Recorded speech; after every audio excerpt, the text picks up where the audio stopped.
ঠিক আছে। চলুন বিষয়টা একটু খুলে দেখা যাক। আম আজকের এই গভীর তথ্য অনুসন্ধানে সবাইকে স্বাগত। সবাইকে স্বাগত জানাচ্ছি। আজ আমাদের সামনে ঐতিহাসিক প্রবন্ধ, কিছু পুরনো চিঠি আর বেশ কয়েকটা গবেষণাপত্রের একটা বিশাল স্তূপ রয়েছে। হ্যাঁ, অনেক তথ্য আজকে আমাদের হাতে। এক্স্যাক্টলি।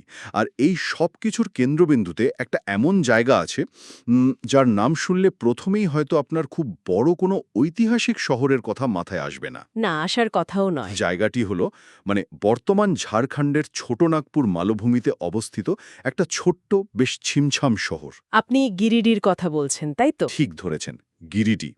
ওপর থেকে দেখলে মনে হবে এটা নিছকই একটা শান্ত পাহাড়ি জনপদ, কিন্তু একটু খুঁড়লেই দেখা যায় এই শহরটি বেঙ্গল রেনেসা বা বাংলার নবজাগরণের এক অবিচ্ছেদ্য অথচ বলতে গেলে বেশ স্বল্পোচ্চারিত অংশ। একদম, সত্যি।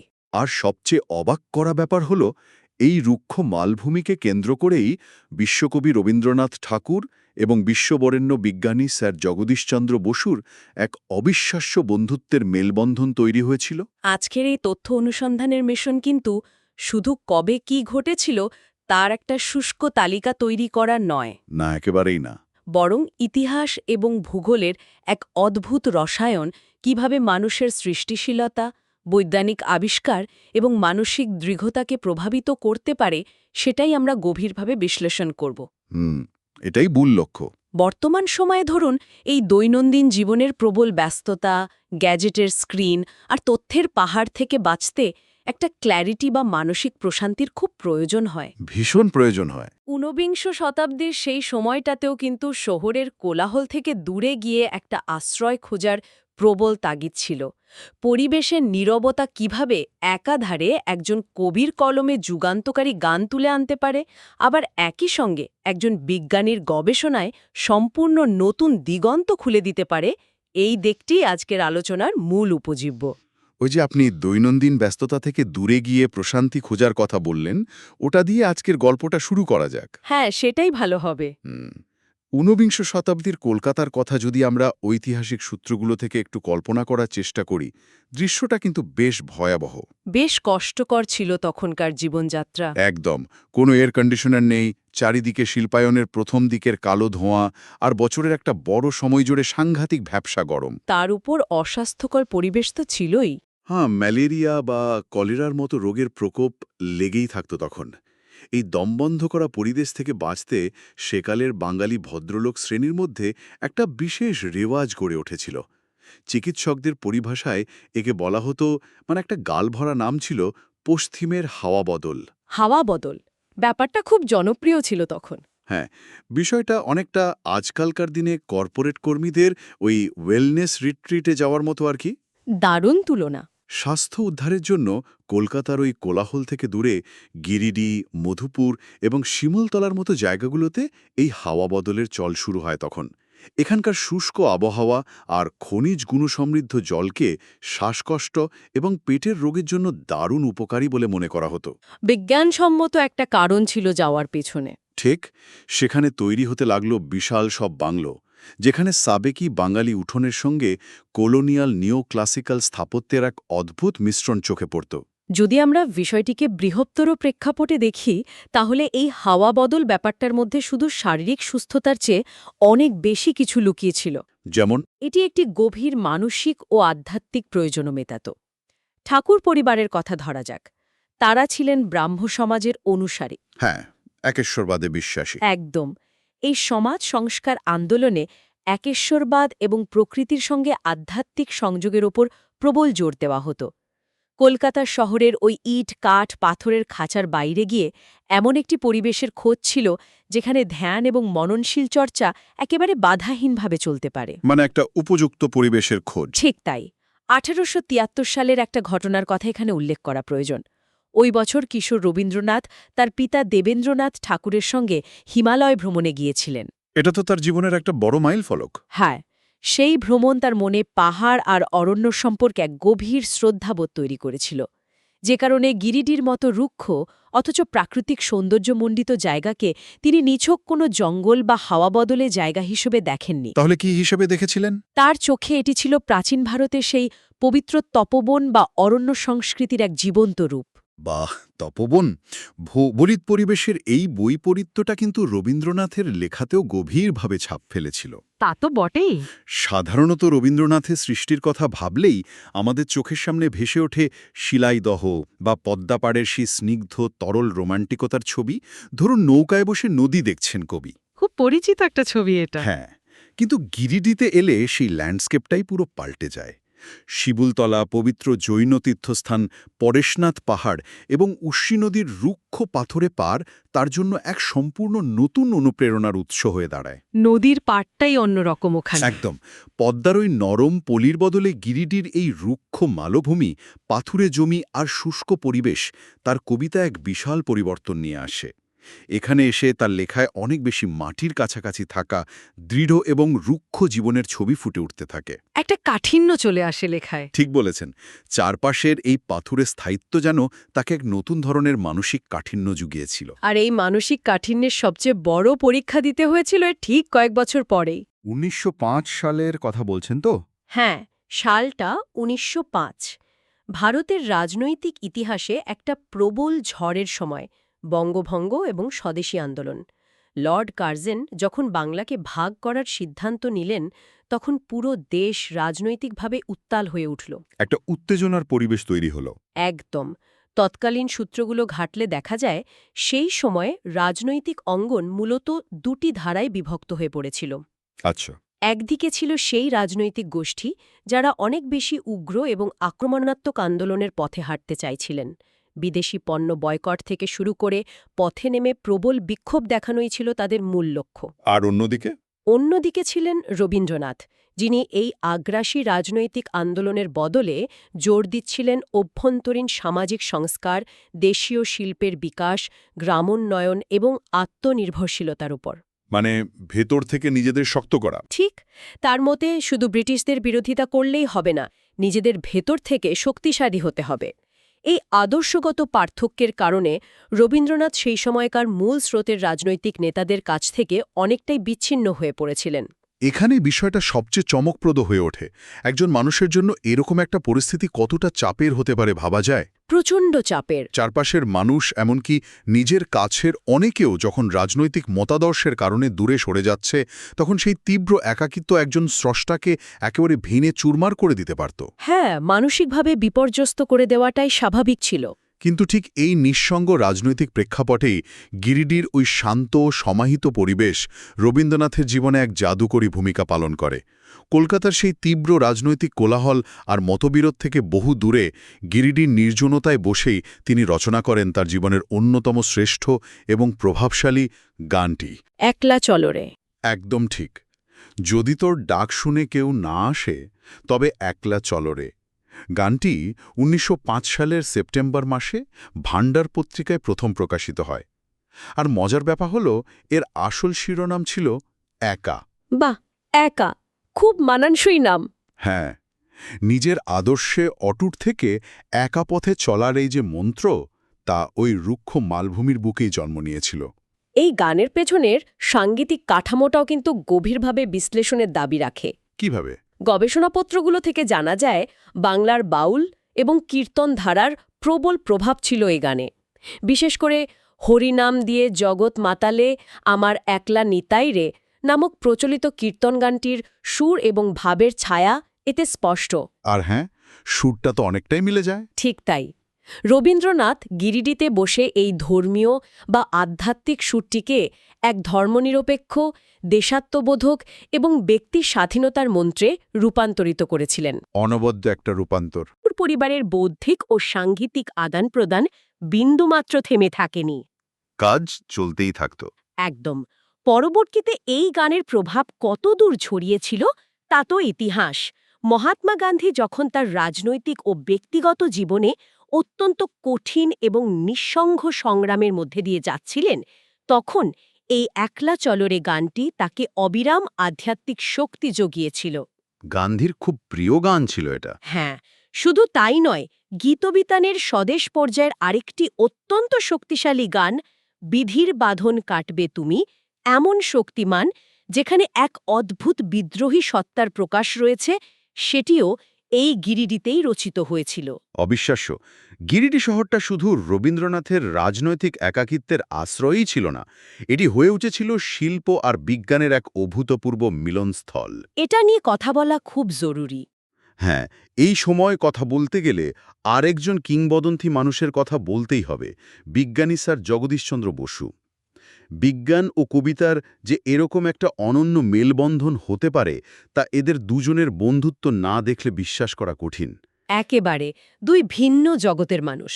ঠিক, সূত্রগুলো থেকে একটা ভারী সুন্দর স্মৃতির কথা জানা যায়। 1897 সালে রবীন্দ্রনাথ জগদীশচন্দ্র বসুর প্রতি তার গভীর প্রশংসার নিদর্শনস্বরূপ বসুর বাড়িতে একটি মাত্র ম্যাগনোলিয়া ফুল রেখে এসেছিলেন। শুধু একটা ফুল। হ্যাঁ, কোনো চিঠি বা বার্তা ছাড়া শুধু ওই একটি ফুলই ছিল সম্মানের নীরব প্রতীক। সেই থেকে শুরু, তারপর আজীবন তারা একে অপরের সবচেয়ে বড় সমর্থক ছিলেন।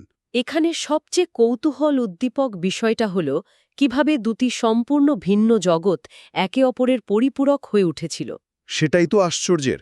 Jagadish Chandra Bose radio, microwave, optics এবং উদ্ভিদবিদ্যা নিয়ে যুগান্তকারী সব গবেষণা করছিলেন।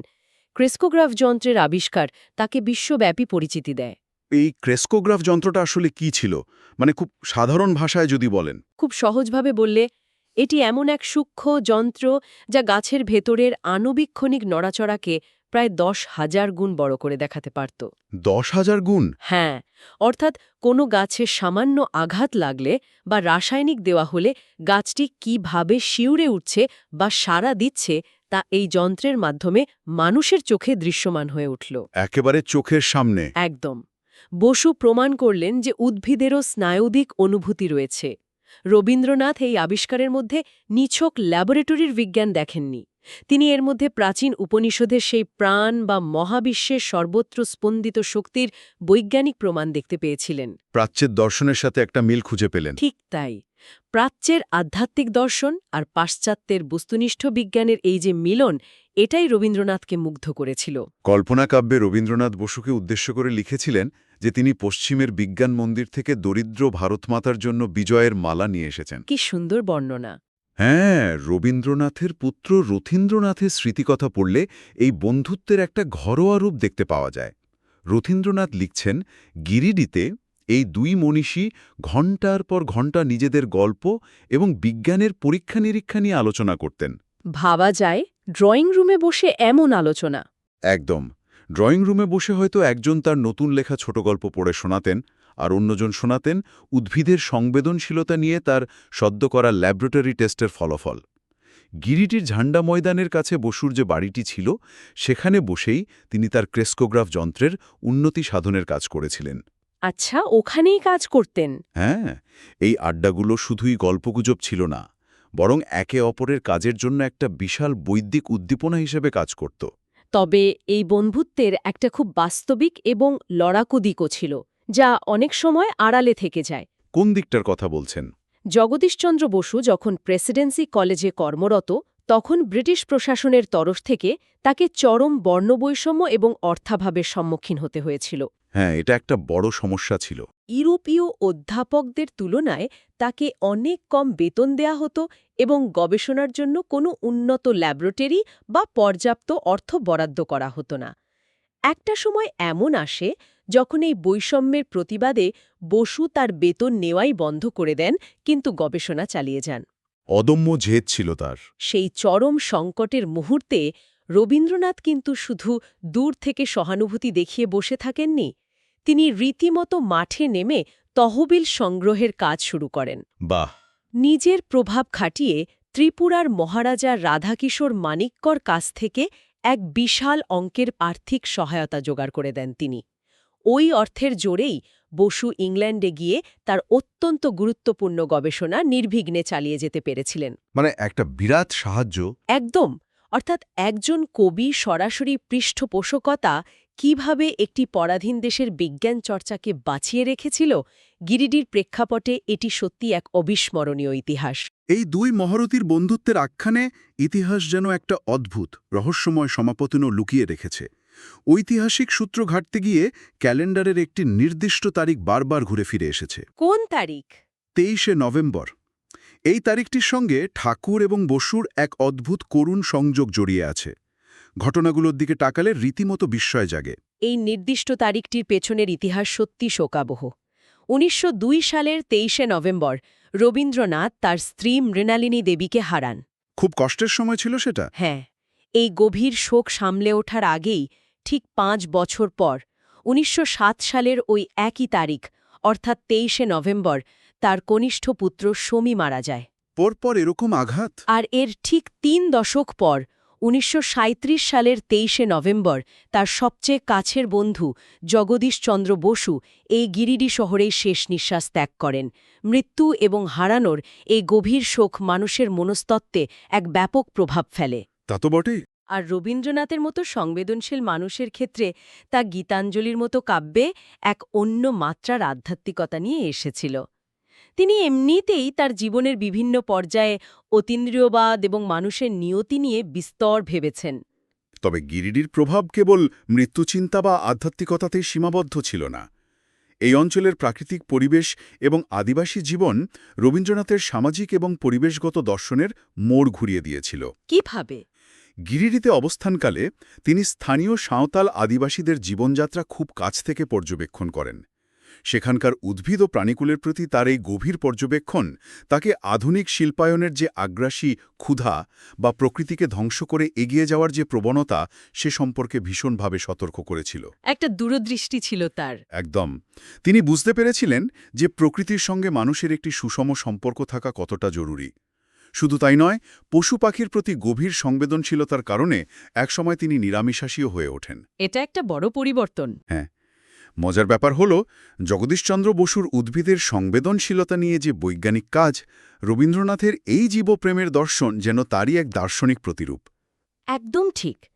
এই কারণেই তিনি বারবার ভারতের অরণ্য সংস্কৃতির কথা বলেছেন, যেখানে শিক্ষা এবং চেতনার বিকাশ প্রকৃতির কোলেই ঘটে। হ্যাঁ, শান্তিনিকেতনের ধারণাও তো সেখান থেকে আসে। ঠিক। অন্যদিকে গিরিডির তৎকালীন সমাজচিত্রটাও খুব আকর্ষণীয় ছিল। শুধু ঠাকুর বা বসু পরিবার নয়, সে যুগের আরও অনেক প্রতিষ্ঠিত এবং বিত্তবান পরিবার গিরিডিতে যাতায়াত করত। অনেকেই যেতেন হাওয়া বদলে। একটা খুব চমৎকার বৈপরীত্যের উদাহরণ দেওয়া যেতে পারে। কলকাতার জোড়াসাঁকোর বিখ্যাত দাঁ পরিবারের কথা সূত্রগুলোতে পাওয়া যায়। দাঁ পরিবার, আচ্ছা। এই পরিবার মূলত রাজকীয় শিকারের জন্য কামান এবং অস্ত্র ব্যবসার সঙ্গে যুক্ত ছিল। অথচ শহরের কোলাহল ছেড়ে এই গিরিডিতে তারা আসতেন শান্তির খোঁজে।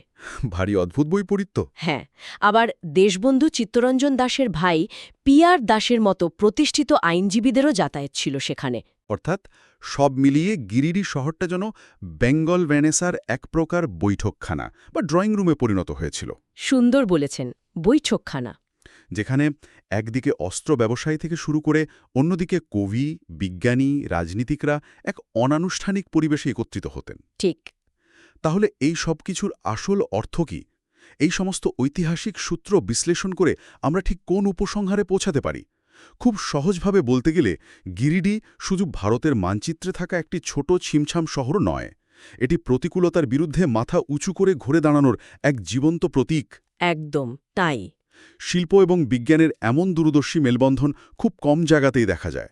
রবীন্দ্রনাথ এবং বসুর মতো মহিরুহরাও যখন জীবনের সংকট, রাজনৈতিক চাপ বা ক্রমাগত কাজের ভারে ক্লান্ত হয়ে পড়েছিলেন, তখন এই মালভূমির প্রকৃতি তাদের বুকে আশ্রয় দিয়েছিল। শান্তির আশ্রয়। চাপে পিষ্ট হওয়ার জোগাড়, তখন প্রকৃতির কাছে ফিরে গিয়ে এই মানসিক প্রশান্তি খোঁজার শিক্ষাটা কিন্তু সমানভাবে প্রাসঙ্গিক।